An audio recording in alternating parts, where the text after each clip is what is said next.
confiné, on n'a pas le choix, il faut continuer à faire du TP parce que il va y avoir un CCF au mois de mai, voilà, donc ça c'est important. Essayez de le faire chez vous. Je vais essayer de choisir des recettes où vous pouvez avoir les ingrédients assez facilement. Donc essayez de le faire chez vous. Aujourd'hui on fait une quiche Lorraine, voilà. C'est un TP qu'on a déjà fait, mais je voudrais quand même que vous sachiez bien maîtriser ce point-là parce que c'est un point important. Donc essayez de le faire.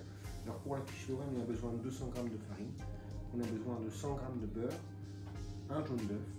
On a besoin d'un peu d'eau, voilà, je vous ai dit un demi-verre, hein, vous doserez vous-même. Ensuite pour la garniture, j'ai besoin de lardons, donc 200 g. J'ai besoin de kiri, j'ai besoin d'oignons, alors un demi ou un s'il est petit. Et puis 3 œufs, 15 centilitres de lait, 15 centilitres de crème et puis un peu de gruyère pour terminer la recette. Voilà, donc on va tout de suite passer à la pâte.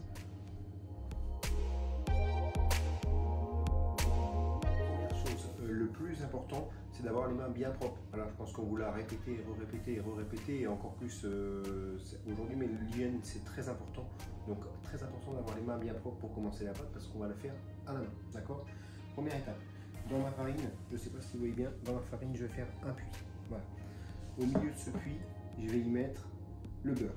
Donc ça, c'est des choses que vous savez déjà faire, on répète. Ensuite, au milieu du beurre, je vais mettre un jaune d'œuf. Voilà. Et puis ma première étape, ça va être de mélanger grossièrement mon beurre et mon jaune. Juste le beurre et le jaune au milieu du puits, c'est pas grave s'il y a un peu de farine qui est mêlée avec. Voilà. Ensuite, je vais rabattre toute ma farine sur le beurre. Donc une nouvelle fois, je peux voir, j'ai rabattu toute ma farine sur le beurre. Et puis, je vais mélanger la farine et puis le mélange beurre-œuf avec les doigts, de manière à avoir un mélange homogène qui va devenir sableux, un peu comme la pâte à crème-beurre qu'on avait fait, je ne sais pas si vous vous souvenez vraiment, mais un peu comme la pâte à crème-beurre. Donc vous vous rappelez le geste, j'ai un mélange bien sableux, bien homogène, un peu comme une pâte à crème-beurre.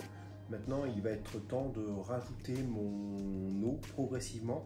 Je ne vais pas trop travailler ma pâte, mais il faut bien la mélanger quand même. Donc je vous ai dit, on rajoute l'eau vraiment petit à petit, hein, en fonction de la farine, du beurre que vous avez mis, hein, la quantité d'eau va pouvoir être un petit peu différente, donc on ajoute l'eau progressivement et on va mélanger. L'objectif c'est de bien mélanger la pâte pour avoir une pâte bien souple.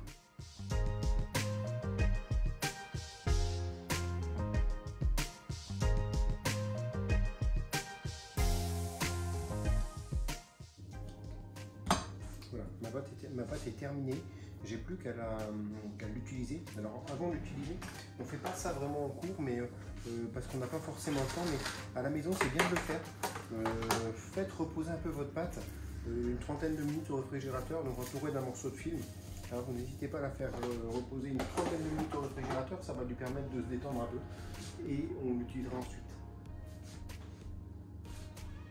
Alors voilà, ma pâte a reposé une trentaine de minutes. Maintenant, il va s'agir de l'abaisser pour la mettre dans le moule à tarte afin de pouvoir mettre la garniture dessus. Donc, première chose, on met un petit peu de farine sur le papier sulfurisé. Alors moi, j'en mets toujours un petit peu parce que ça permet éventuellement de décoller la pâte si on a envie. Et puis, c'est plus facile à étaler. Ensuite, je vais étaler ma pâte. Je vais faire un tout petit disque. Voilà, j'essaye de faire quelque chose d'assez rond sans vraiment trop appuyer sur ma feuille de papier sulfurisé. De nouveau, je vais remettre un petit peu de farine et là je mettrai de la farine autant de fois que besoin. C'est-à-dire que dès que ma pâte va commencer à coller au moment où je vais l'abaisser, je n'hésite pas à remettre un petit peu de farine. Ça va permettre d'éviter de coller sur le rouleau et puis qu'elle soit difficile à étaler. Alors, pour l'étaler, eh bien, je vais tout simplement appuyer avec mon rouleau et tous les coups de rouleau, je vais tourner d'un huitième de tour de manière à avoir une pâte bien ronde.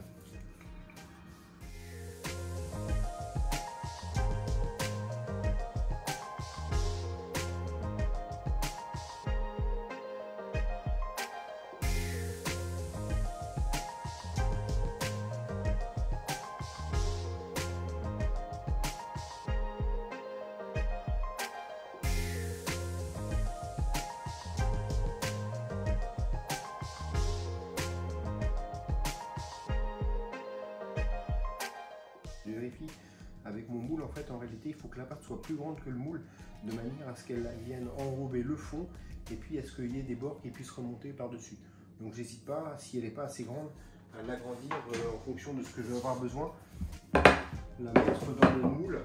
Donc pour la mettre dans mon moule, je vais essayer de la glisser gentiment, voilà, du plan de travail au moule. Et puis tout de suite, je vais venir la mettre comme il faut en forme. Première étape, je vais venir avec mon index, mettre la pâte comme il faut au fond de mon moule, de manière à ce qu'elle colle bien, ça c'est très important. Ensuite, deuxième étape, je vais venir piquer la pâte au fond. Ça va éviter qu'elle gonfle à la cuisson. Ensuite, prochaine étape, je vais rouler avec mon rouleau par-dessus la pâte de manière à enlever l'excédent. Voilà, ça va me permettre d'enlever toute la pâte, tout le surplus de pâte dont je ne vais pas forcément avoir besoin.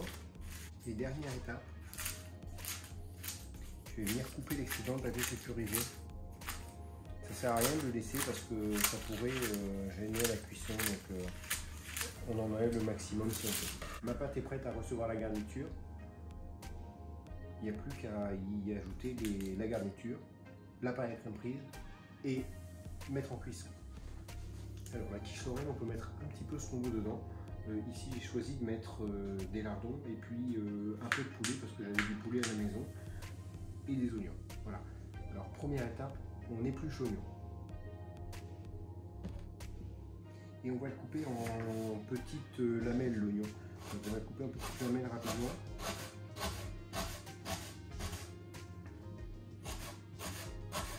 Et ensuite on va faire cuire ensemble, alors sans matière grasse. Le lardon est déjà assez gras, donc il va rendre du gras, c'est pas la peine d'en rajouter. Sans matière grasse, on va cuire les lardons et les oignons ensemble jusqu'à ce qu'il y ait une petite coloration.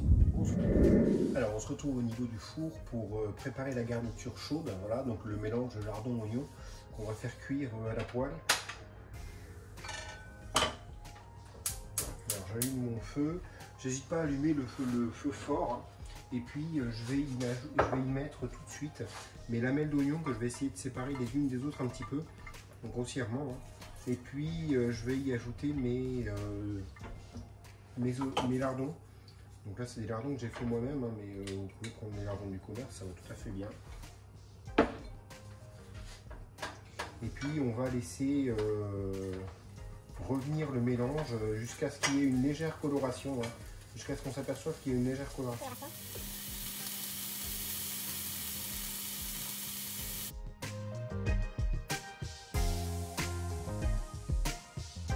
Voilà, donc on va maintenant s'attaquer à l'appareil à crème prise. L'appareil à crème prise, c'est cette espèce de flanc qui va venir par-dessus la garniture pour donner tout le côté crémeux à notre quiche. Il est assez facile à faire, c'est un mélange d'œufs et de lait et de crème salé poivré, point. Première chose, c'est qu'on va mettre les œufs entiers. Hein.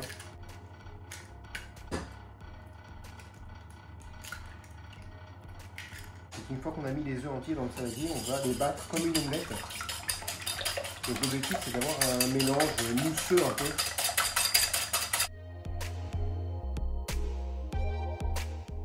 Ça sert à rien de battre trop fort, juste avoir un mélange mousseux comme ça suffit. Une fois qu'on a ce mélange mousseux, on ajoute d'un trait la crème. Je mélange grossièrement et d'un trait le lait. De nouveau, je mélange grossièrement. Et on va terminer par du sel et du poivre. Voilà.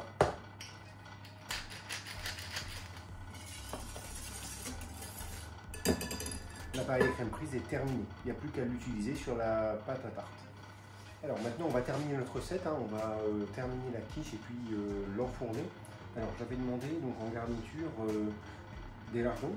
Alors on va mettre le mélange de lardons-oignons qu'on a cuit tout à l'heure par-dessus la quiche et puis on va étaler ce mélange grossièrement. Alors là je prends le fouet parce que j'ai pas sorti autre chose. Hein.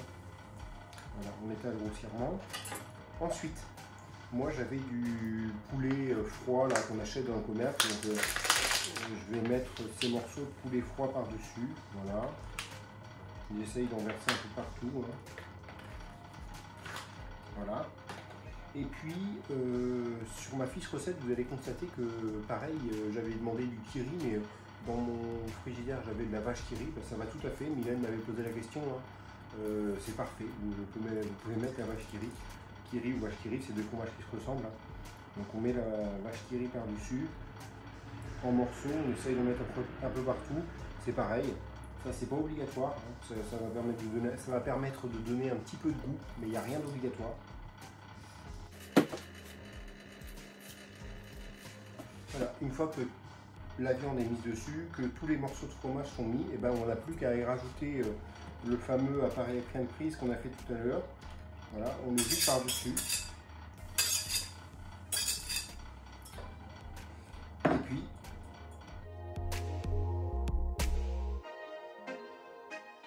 on enfourne donc pour 30 minutes de cuisson et je vous l'ai dit, c'est à peu près 180-200, donc thermostat 6-7. À mi-cuisson, j'ajouterai mon dernier ingrédient, le fromage râpé par-dessus, ça viendra donner un petit peu de croustillant, ça donnera encore un peu de goût. Voilà, on est à mi-cuisson, c'est le moment d'ajouter le gruyère râpé. Vous voyez, l'appareil a bien pris, là, ça commence à devenir un flan. Et on réenfourne pour à peu près 15 minutes. Voilà, la quiche est terminée.